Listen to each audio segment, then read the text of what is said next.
तीन शिरी सहा हात तया माझा दंडवत. श्री स्वामी समर्थ. नमस्कार स्वामी भक्त हो, स्वागत आहे तुमचं पुन्हा एकदा नवीन व्हिडिओमध्ये. या व्हिडिओचं शीर्षक आहे कुलदेवतेच्या दर्शनाला जाताना या 5 गोष्टी नक्की करा. त्याआधी व्हिडिओ पूर्ण पहा आणि चॅनलला सबस्क्राईब केलं नसेल तर आत्ताच सबस्क्राईब करून घ्या.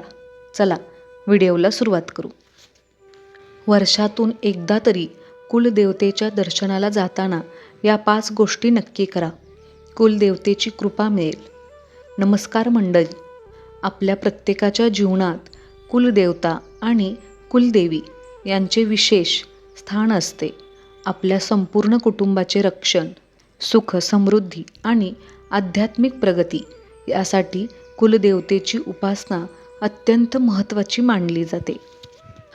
आजच्या या व्हिडिओमध्ये आपण अशा 5 महत्त्वाच्या गोष्टी जाणून घेणार आहोत, ज्या प्रत्येकाने कुलदेवतेची सेवा करताना आणि दर्शनाला जाताना अवश्य कराव्यात. 1. घरात कुलदेवतेचा फोटो किंवा मूर्ती असणे आवश्यक. सर्वप्रथम आपल्या देवघरात कुलदेवतेचा फोटो किंवा मूर्ती असावी. रोज भक्तिभावाने नमस्कार करून पूजा करावी. यामुळे घरात सकारात्मक ऊर्जा निर्माण होते आणि कुलदेवतेची कृपा सदैव राहते. 2. दररोज कुलदेवतेच्या नामाचा जप करा. जर आपल्या कुलदेवतेचे नाव माहिती असेल तर रोज किमान 1 माळ जप करावा. उदाहरणार्थ श्री महालक्ष्मी देवे नमः किंवा श्री कुलदेवताये नमः. ज्यांना आपल्या कुलदेवतेचे नाव माहीत नसेल त्यांनी श्रद्धेने श्री कुलदेवताये नमः या मंत्राचा जप करावा. 3. कुलदेवतेच्या वाराचा उपवास करा. जर कुलदेवतेचा वार माहीत असेल तर त्या दिवशी उपवास करावा.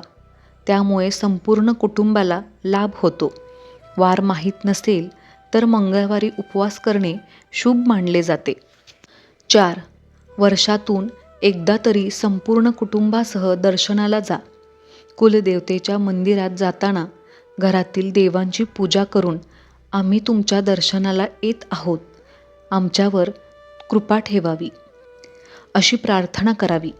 त्यानंतर संपूर्ण कुटुंबासह भक्तिभावाने कुलदेवतेचे दर्शन घ्यावे. विवाहित महिलांनी देवीची ओटी भरावी आणि सर्वांनी मनोभावे प्रार्थना करावी. 5. आपल्या हाताने बनवलेला नैवेद्य अर्पण करा. कुलदेवतेला बाजारातून आणलेल्या पदार्थापेक्षा आपल्या हाताने प्रेमाने बनवलेला नैवेद्य अधिक प्रिय असतो. गव्हाचे पीठ आणि गूळ वापरून 11 लाडू तयार करून ते भक्तिभावाने अर्पण करावेत. नैवेद्य दाखवल्यानंतर तो प्रसाद कुटुंबियांमध्ये आणि नातेवाईकांमध्ये वाटावा.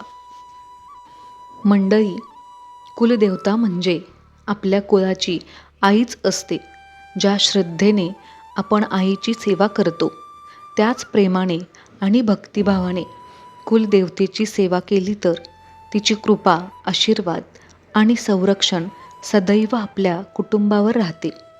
जर तुम्हाला हा व्हिडिओ आवडला असेल तर लाईक करा, शेअर करा आणि स्वामी भक्ती विथ वृंदाज मॉम या आपल्या चॅनलला सबस्क्राईब करायला विसरू नका.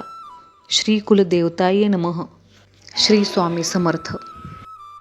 तुमच्या सर्वांच्या सुखासाठी प्रार्थना. हे स्वामीराया, सर्वांना चांगली बुद्धी द्या, आरोग्य द्या, सर्वांना सुखात, आनंदात आणि ऐश्वर्यात ठेवा. सर्वांचं सर्व मनोरथ पूर्ण करा व सर्वांचं तुमची सेवा करण्याचं मन परिवर्तन करा. सर्वांचं भलं करा, कल्याण करा, रक्षण करा आणि तुमचं गोड नाम मुखात अखंड राहू द्या. श्री स्वामी समर्थ. व्हिडिओ आवडल्यास लाईक, शेअर, सबस्क्राईब करा. कमेंट करायला विसरू नका. धन्यवाद.